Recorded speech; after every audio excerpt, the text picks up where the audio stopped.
प्रश्न पूछा, स्थित प्रज्ञस्य का भाषा समाधिस्थस्य केशवः, स्थिद्धि किं प्रभाषेत किमासीत व्रजेत किम। अर्जुन ने जो प्रश्न पूछा है इसमें 4 प्रश्न हैं। पहला क्या है, स्थित प्रज्ञस्य का भाषा, अर्थात स्थित प्रज्ञ किसे कहते हैं, what is the definition of स्थित प्रज्ञ, स्थित प्रज्ञ की परिभाषा क्या है, स्थित प्रज्ञ किसे कहते हैं। और दूसरा प्रश्न है दूसरी बात कि स्थित प्रज्ञ किम प्रभाषेत, स्थित प्रज्ञ कैसे बोलता है। बोलता है मतलब देखो, समाधि में जब स्थित है तो उस समय तो बोलना होगा नहीं।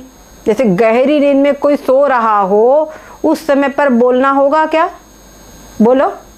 जिस समय पर गहरी नींद में सो रहा उसमें बोलना होगा क्या, नहीं होगा।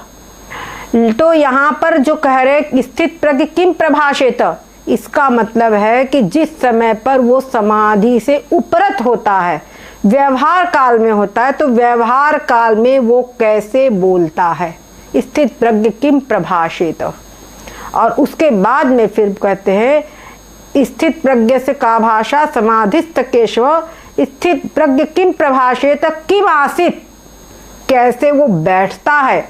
और आगे प्रश्न है व्रजेत किम, कैसे वो चलता है। ठीक है, स्थित प्रज्ञ कैसे चलता है, ये और भी इनका प्रश्न है। तो यहाँ पर जो पहला प्रश्न है वो प्रश्न है कि समाधि में जिस समय पर वो स्थित है उस समय पर वो कैसा अनुभव करता है। यहाँ पर ये कहने का मतलब है कब कहेंगे कि वो स्थित प्रज्ञ है, किस स्थिति में। और उसके बाद में जो 3 प्रश्न हैं वो उसके समाधि से उपरत अवस्था में, व्यवहार दशा में वो कैसे कार्य करता है, ये यहाँ पर प्रश्न छिपे हुए हैं। अब आगे यहाँ पर भगवान ने इस प्रश्न का उत्तर देने में ही वास्तव में जो द्वितीय अध्याय के 55 नंबर से 72 तक इन्हीं प्रश्नों का उत्तर दिया है। इसमें से एक प्रश्न जो 55 नंबर का जो श्लोक है, एक श्लोक, उस श्लोक में तो पहले प्रश्नों का उत्तर दिया है। पहले श्लोक का उत्तर देते हुए क्या कहा है, प्रजहाति यदा कामान सर्वान् पार्थ मनोगतान् आत्मन्येवात्मना तुष्टः स्थित प्रज्ञस्तदोच्यते। क्या कहते हैं, जिस समय यानी जिस स्थिति में, जिस अवस्था में क्या होता है, प्रजहाति यदा कामान, वो जो साधक है उस समस्त कामनाओं का त्याग कर देता है। और त्याग भी कैसे, प्र यानी विशेष रूप से त्याग कर देता है। और आगे कहते सर्वान पार्थ मनोगतान, यानी मन में छिपी हुई समस्त कामनाओं का त्याग कर देता है। तो बात उठती है कि समस्त कामनाओं का त्याग, तो समस्त कामनाओं का त्याग कर देता है, कैसे संभव है, ये कैसे हो जाता है। तो इसका कारण देते हैं कि कैसे ये हो जाता है। उसका क्या कारण है, उसका कारण ये है आत्मन्येवात्मना तुष्टः, वो आत्मन्येवात्मना तुष्ट होता है, वो आत्मनि एव आत्मना तुष्ट है, वो अपने आत्मा में ही आत्मा के द्वारा संतुष्ट होता है। ऐसी जब स्थिति होती है, क्या समझे, तब कहते हैं स्थित प्रज्ञ तदोच्यते, तब उसको स्थित प्रज्ञ ऐसे कहा जाता है। ठीक है, अब हम आप लोगों को कल और परसों जो बात बताए थे वो हमने बहुत सरल भाषा में व्यवहारिक हिसाब से आपको बताया था। अब धीरे धीरे हमको ये समझना है कि जो समाधि में स्थिति है वहां पर अविद्या के पर्दे में से आत्मा के प्रतिबिंब को, आत्मा तत्व को वो अनुभव करता है। ठीक है, उसको भोग करके, मतलब उस आनंद को अनुभव करके बोलता है इतना ऐसे सुख से सोया कि कुछ भी नहीं जाना। जब नींद से उठता है तो बिल्कुल फ्रेश, बिल्कुल ताजा, सारी थकान दूर हो जाती है ना। तो जैसे वहां सुषुप्ति अवस्था में वहां पर क्या है, अज्ञान है और आनंद है, सुख है ना, आनंद है। उसी प्रकार से जो समाधि अवस्था है, उस समाधि अवस्था में भी उसके पास आनंद है। अब वो आनंद कैसा है? डायरेक्ट मिलता है उसको, उसके चित्त की वृत्ति ने। जैसे हमारे चित्त की वृत्ति रसगुल्ला को, हमारी जबान जब खाती है तो रसगुल्ला को खा करके मीठापन लगता है, रसगुल्ला को खा करके मीठा टेस्ट लगता है। कोई नमकीन चीज खाओ तो नमक टेस्ट लगता है। तो वैसे ही कोई स्वादिष्ट चीज खाते हैं हमको टेस्टी लगता है वो चीज। उसी प्रकार से जब गहरी जब समाधि की अवस्था है, उसमें उसके चित्त की वृत्ति अपने आनंद स्वरूप का उपभोग करती है। आनंद स्वरूप के आकार की उसकी चित्त की वृत्ति रहती है। उस समय पर वो आनंद का उपभोग करता है और वहां पर अज्ञान नहीं रहता। वो ये बात जानता है कि जो आनंद मिल रहा है मेरे स्वरूप का आनंद मिल रहा है और मेरा स्वरूप ही आनंद स्वरूप है, मैं ही आनंद स्वरूप हूँ, मैं आत्मा हूँ, ऐसा उसको ज्ञान रहता है। अहम ब्रह्मास्मि, इस प्रकार की उसकी आत्म स्थिति होती है। तो उस आत्म स्थिति में जो उसको आनंद होता है, तो उस आनंद से बढ़ करके कोई दूसरा आनंद नहीं है। तो ये आनंद मिल जाने पर उस स्थिति में उसको दूसरा, जब हमको सुषुप्ति अवस्था में अविद्या के पर्दे से आत्मस्वरूप का आनंद मिल रहा है, तब कोई कामना नहीं है। तो फिर जागृत अवस्था में जब हमको ज्ञान के द्वारा डायरेक्ट उस आत्मस्वरूप का आनंद मिल रहा है, उस समय पर कोई कामना कैसे रह सकती है? समझ में आ रही ना? समझ में आ रहा कि नहीं आ रहा? तो जो समाधि सिद्ध अवस्था है, उस समाधि सिद्ध अवस्था में कोई भी कामना नहीं है। और जब एक बार इस समाधि का आनंद मिल जाता है, जब एक बार इस समाधि का आनंद मिल जाता है, तो फिर सारे उसको बार बार लगता है कि ये आनंद मेरे को मिले, यही आनंद मैं प्राप्त करूं। तो स्वाभाविक रूप से जो भी अन्य चीजें, संसार के पदार्थ, विषय भोग, वो उनको अनुभव करता है कि ये सब तो मेरे को इस आनंद की प्राप्ति के विघ्न है ना, ये मेरे को इस आनंद की प्राप्ति के विघ्न है। तो स्वाभाविक उन पदार्थों से उसका मन हट जाता है, उन पदार्थों की कामना का स्वाभाविक त्याग हो जाता है। फिर कुछ करना नहीं पड़ता। एक बार इन्हें किसी ने अपना लक्ष्य बना लिया कि हमको बहुत, कोई विद्यार्थी है, पढ़ना है, लिखना है, किसी प्रकार का लक्ष्य बना दिया। आज हम देखते हैं तमाम होता है, ये घटनाएं घट रही है, लड़कियां किसी लड़के के ऊपर में आसक्त हो जाती है, तब वो उस लड़के के ऊपर आसक्त हो जाती है तो उसको अपने घर, पिता, माता पिता, उनकी इज्जत, समाज कुछ भी नहीं दिखाई पड़ता है ना, क्योंकि वहां पे वो इतनी आसक्त हो जाती है। तो जैसे वहां वो आसक्ति से उनको ये सब कुछ नहीं समझ में आता है, वैसे ही इसको अपने आत्म स्वरूप के उपभोग में इसका मन आसक्त हो जाता है। तो संसार के जो तमाम जो ताने बाने हैं, जो कुछ भी है, वो सब उसको लगता है अरे हटाओ इनको। इसके अंदर में मन उलझेगा तो क्या होगा? मैं अपने स्वरूप से वंचित हो जाऊंगा, स्वरूपानंद से वंचित हो जाऊंगा। इसके अंदर कहाँ हटाओ इसको। जैसे किसी को बहुत गहरी नींद ही आ रही हो, तो नींद जब आ रही हो उस समय पर सब कुछ हटाओ, है ना, सब कुछ हटाओ वाली स्थिति हो जाती है।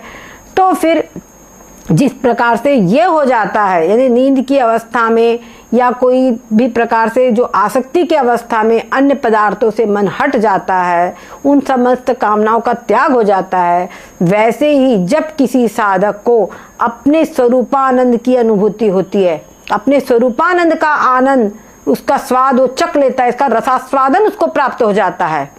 इस सच्चिदानंद जो ब्रह्म है, ये जो ब्रह्म है, ये रस स्वरूप है। रसो वैसः, श्रुति कहती रसो वैसः, वास्तव में रस स्वरूप ही है। संसार में जितना भी आनंद है, जहां कहीं भी आनंद है, कहते हैं जो आनंद सिंधु सुख राशि, सीकर से त्रैलोक सुपासी। जैसे कोई जो ब्रह्म सच्चिदानंद है, वो कैसा है? आनंद का समुद्र है। उसमें एक सीख लो, सीख है ना, एक तिनका समझ लीजिए, तिनका ले लो, उस तिनके को उसमें डुबो और उसको डुबो करके सब छिड़क दो। तो उस छिड़कने से जो उसका एक बूंद होगा, उस बूंद के जितना आनंद से क्या होता है, सारा संसार तृप्त हो रहा है। एक बूंद मात्र से सारा संसार में जो आनंद है वो सारे उसकी बूंद भर में ही उनका वितरण है। एक बूंद से सारा वितरण हो गया है। समझ गए? संसार के जितने आनंद है सबको मिला दिया जाए तो उस आनंद सिंधु की एक बूंद के बराबर है। और समाधि अवस्था में जो जिज्ञासु है, जो साधक है, जो सिद्ध महापुरुष है, तत्ववेत्ता है, उस आनंद सिंधु में मग्न हो जाता है, आनंद सिंधु में गोते लगाता है। तो बताइए कौन सा आनंद ज्यादा है? समझ गया ना? तो जो इसको ऐसा आनंद प्राप्त हो जाएगा उसका घटिया चीजों में क्यों दिमाग जाएगा? उसका घटिया चीजों में कैसे दिमाग जाएगा? उसको तो अपने स्वरूप का ही आनंद बोध रहेगा। बस ये है कि जब समाधि उत्थान अवस्था होगी, समाधि से उत्थान अवस्था होगी, यानी समाधि अवस्था हुई उसके बाद की जो अवस्था होगी व्यवहार काल में, तो व्यवहार काल में भाई शरीर के लिए कोई आवश्यकता है, भारी बीमारी है, तो उन सब चीज़ों की वो कोई है कि थोड़े में पूर्ति हो जाए, ज़्यादा उनके लिए झंझट न करना पड़े, जो प्रारब्ध मिल गया उसमें भी संतुष्ट है। और साथ साथ में जो समाधि अवस्था होती है उसका जो प्रभाव है वो उसके पूरे चलने फिरने उठने बैठने सब काय पे रहता है। समझ गए ना? एक जो गहरी समाधि अवस्था होती है तो उसका प्रभाव उसके चलने पर, उठने पर, बैठने पर, ये सब चीज़ों में होता है। जैसे किसी ने शराब पिया हो, जैसे शराब पीता है तो एक तो तब बहुत गहरा नशा वाली अवस्था, और एक होता है नशा उतर पीता है, उसके बावजूद भी आप देखेंगे उसके शरीर के अंदर में कुछ ऐसे स्थायी परिवर्तन हो जाते हैं और उसका उठना बैठना सब अव्यवस्थित हो ही जाता है। जो अच्छा ड्रिंकर होगा उसके अंदर में कुछ ना कुछ शरीर में चेंज हो जाएगा, पता चल जाता है खूब शराबी है, आदि आदि। उसी प्रकार से जो एक खूब अच्छा समाधि में स्थित तत्ववेत्ता महापुरुष है, जो जितने गहरे में डूबा है, उसकी बाहरी क्रियाओं से उतना ही ज़्यादा मालूम हो जाएगा कि ये उस समाधि में, समाधि का आनंद अच्छा स्थित प्रज्ञ महापुरुष है। और उसके और भी जो उसका व्यवहार होता है, इन्होंने कहा ना किम आसीत ब्रजेत किम, स्थित प्रज्ञ किम प्रभाषेत, वो कैसे बोलता है ना? तो कैसे बोलता है, कैसे बैठता है और कैसे चलता है, इसका उत्तर आगे दिया है दुखेश्वर ने। 56 नंबर से 72 नंबर तक इनका उत्तर है। समझ में आ रहा है? 56 नंबर, श्लोक नंबर 56 से 72 तक इन 3 प्रश्नों का उत्तर है। और जो ऊपर कहा गया है स्थित प्रज्ञ से का भाषा, इसका उत्तर 55 नंबर में दिया है। समझ में आया? 55 नंबर में, श्लोक नंबर 55 में केवल इसका उत्तर दिया हुआ है। तो ये हमको बस समझना है कि जैसे क्या होता है आत्मन्येव आत्मना तुष्ट, ये हमको समझना। आत्मनि एव आत्मना तुष्ट, एक है आत्मनि एव, आत्मनि का यहाँ पर मतलब है अपना मन। आत्मनि का मतलब पहले आत्मा से इसका मतलब है मन। अपने मन में एक होता है संसार के पदार्थों से संतुष्ट है। जो संसारी व्यक्ति है वो संसार के पदार्थों से संतुष्ट है। समझ गए? उसको खाने को मिल जाए, पीने को मिल जाए, कपड़े मिल जाए, ये मिल जाए, उन पदार्थों से संतुष्ट है। लेकिन जो स्थित प्रज्ञ है वो अपने मन में आत्मा के द्वारा संतुष्ट है। वो आत्मरस को भोग करके संतुष्ट है। तो आत्मरस का जो पान कर रहा है, आत्मन्येव आत्मना तुष्ट, अब उसको कहीं नहीं जाना है। उसकी समस्त यात्राएं हो चुकी, उसकी समस्त यात्रा संसार की जितनी सब कुछ जहाँ कहीं मन जा सकता है वो सब पूरी हो गई है। और उसका कहीं इधर मन नहीं भागता, और उसका मन केवल अपने आत्म है। वो आलसी हो जाता है संसार के कार्यों के लिए। उसको लगता है बस अपने मन का, बस इसी आनंद को हम लेते रहे। स्वामी राम तीर्थ पूरा दिन बस इसी के अंदर में मस्त रहते थे। और कोई उनसे पूछा था आप क्या बताएं, हमें पास समय ही नहीं है, समय ही नहीं मिला। क्यों? क्या नहीं, क्या कर रहे थे? तो कुछ नहीं करने में पूरा दिन उनका चला जाता था। कुछ नहीं करते थे, मतलब इसी वृत्ति में, इसी स्थिति में वो मग्न रहते थे। क्या समझे?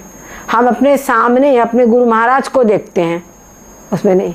आज इतनी स्थिति सब लोगों को लगता था कि आज दीदी का शरीर शांत हुआ, पद्मा दीदी का शरीर, तो ऐसा लगता स्वामी जी को संभालना मुश्किल हो जाएगा, लेकिन स्वामी जी भूल जाते इसलिए ठीक है। लेकिन हमने अनुभव किया इस चीज़ को, स्वामी जी महाराज अपनी आध्यात्मिक वृत्ति के द्वारा अपने आप को संभाले हैं। थोड़ा कुछ विस्मृति भी है, लेकिन उसके साथ ही अपनी आध्यात्मिक जो सुलझाव उनका बड़ा अच्छा है। उन्होंने इस बात को पूर्ण रूपेण समझ लिया है कि दीदी का अभाव हो चुका है, और उसके बाद में उनको ऐसी हमको ठेस नहीं दिखाई पड़ी जैसे हम लोग कोई सोचते थे। और ये बात होती है कि एक स्वामी जी का हृदय बहुत मतलब भावुक है कि पिता के सामने पुत्र चला गया, वो वाली बात है ना, तो स्वामी को ठेस पहुंचती, लेकिन फिर भी स्वामी ने कहा जगत है सब। उस दिन कहते आभास है सब, इस प्रकार से ये सब आभास है उस दिन कहा। और अभी उस दिन हमने बात किया खोटशी के एक दिन पहले, हमने कहा स्वामी जी अब भावुक तो नहीं हो जाएंगे, कल सब लोग वही बात करेंगे, तो कहते सब जगत है। ये जो शरीर है ऐसे बता, ये जो है ये जो गत होने वाला है सब जगत है, ये सब जगत है। और जो अविगत है वो आत्मा है, वो मैं हूँ। बड़े अच्छे से हमसे कहा, हमके बस ठीक है, इसी में आप रहिएगा ऐसे नहीं। और हम अनुभव कर रहे हैं स्वामी जी इसमें है, इसी स्थिति में है और इसीलिए चल रहे हैं। आज उनको सब कुछ विस्मृति है, लेकिन इस ज्ञान की विस्मृति नहीं है। सब कुछ विस्मृति है पर इस ज्ञान की विस्मृति नहीं है। बढ़िया टू द पॉइंट तर्कपूर्ण बात करते हैं टाइम पर, भले ही 2 मिनट बाद भूल जाए, लेकिन बात करते हैं। तो क्या है, हम इस ज्ञान का प्रत्यक्ष प्रभाव देख रहे हैं। और वो आप लोगों के यहाँ पे शरीर बाबा कैसे विचित्र संत थे, तो ऐसे विचित्र संत बहुत कम देखने में आते हैं।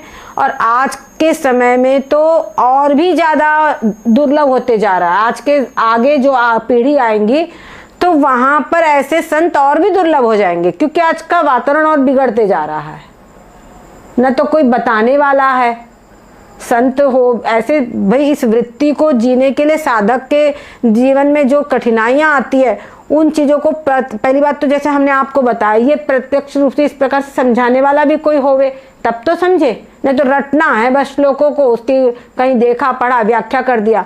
पर ये जो प्रैक्टिकल लाइफ में चीज़ें हैं ये हमको किसी संत महापुरुष की कृपा से ही समझ में आएगा। इसके अंदर इतना भरा हुआ है कि कितने दिन तक आप अनुभव करेंगे। अभी तो विचार सागर जब पूरी पढ़ेंगे और इन चीज़ों को और अनुभव करेंगे तो आप खुद देखेंगे कि एक ही श्लोक इतना है कि आप कई महीनों तक इसी में चलते रहिए, इसी श्लोक का चिंतन करते रहिए, इसी श्लोक को बस जीवन में आप ढाल लीजिए तो आगे के लक्षण अपने आप आ जाएंगे। जैसे किसी को शराब पिला दो, अब उसको बोलो, अब उसके अंदर में लड़खड़ाना, उटपटांग बोलना, ये सब अपने आप आ जाएगा। वैसे ही ये आत्मानुभूति रूपी नशा किसी को हो जाए तो फिर आगे की जो चीजें हैं वो अपने आप हो जाएगा, वो सब अपने आप ही हो जाएगी। ठीक है ना। तो ये चीज हमको समझना है। आत्मन्नेवात्मना तुष्टः, ये जो विचार सागर भी पढ़ रहे हैं उसके अंदर में भी जो हमने कहा है कि कैसे अंतःकरण की वृत्ति अपने स्वरूप को ग्रहण करती है, ये आत्मा को ग्रहण करती, वस्तु को ग्रहण करती, ये सब चीजें इस सब चीजों को समझने में हेल्पफुल होगी। पर आज आपने इतना समझा है, आपको लग रहा होगा बहुत समझा, लेकिन आप भविष्य में इसका चिंतन करते रहिए, तब आपको लगेगा कि अच्छा ऐसा तो हमने आज समझा है। ये श्लोक हम खुद जितनी बार पढ़ते, जितनी बार इसका चिंतन करते, जितना बोलते, हमको कुछ इसमें नया ही दिखता है ना। तो ये श्लोक कई महीनों तक बस एक ही एक श्लोक को आप सवेरे आइए स्नान करके और सवेरे सो करके उठिए और यही श्लोक एक बार अर्थ पूर्वक इसका मनन कीजिए और अंतःकरण की वृत्ति इसके अंदर में जाए। आत्मन्नेवात्मना तुष्टः, आप देखिए फिर आपको कुछ दिखाई देगा और आगे के जो लक्षण है वो खुद ब खुद अपने आप अपने जीवन में आते जाएंगे। ठीक है। सद्गुरुदेव भगवान की जय हो। भगवत गीता में 56 से लेकर 72 तक अध्याय 2 का अपने आप से आप पढ़िए तो गीता उसमें जो स्थित प्रज्ञ के क्या लक्षण हैं वो हमको समझ में आएंगे। क्या है जो इस वृत्ति का अभ्यास करता है, इस समाधि का अभ्यास करने की आवश्यकता है। आज थोड़ी देर बैठे चित्त एकदम एकाग्र हुआ, फिर भागने लगता है चित्र, लेकिन थोड़े बराबर हमको इतनी देर बैठना, फिर भाग गया, फिर उसको अपने केंद्र में केंद्रित कीजिए। धीरे धीरे धीरे धीरे आप देखेंगे कि चित्त अपना मतलब कुशल होते जा रहा है इसमें। और आपको और बहुत लाभ इसमें दिखाई पड़ेगा। तो ये चीज़ हमको अभ्यास करना पड़ेगा इसमें, क्या समझे, इसका अभ्यास करना होगा। फिर कुछ दिन में जब परिपक्व हो जाएंगे तब क्या होता है कि चित्त की वृत्ति फिर अपने आप उसमें रहती, फिर इधर उधर नहीं जाती। कोई भी कार्य प्रैक्टिस करते समय स्टार्टिंग में गड़बड़ होता है, फिर बाद में प्रैक्टिस करके जब परफेक्ट हो गए तो उसके बाद में फिर गड़बड़ नहीं होता। वैसे यहाँ पे भी है, ठीक है ना। आखिरी में भगवान ने कहा ऐशा ब्राह्मी स्थिति पार्थ नैनांग प्राप्य विमुक्ति, कहा है ना, ईश्वासामंत काले भी ब्रह्म निर्वाण मृच्छति। इसके अंदर में अंत काल तक भी इस स्थिति में अगर स्थित हो गया तो ब्रह्म निर्वाण की प्राप्ति हो जाती है। और इस स्थिति को प्राप्त करके फिर वो विमोहित नहीं होता, फिर वो मोहित नहीं होता संसार में, ठीक है। तो ये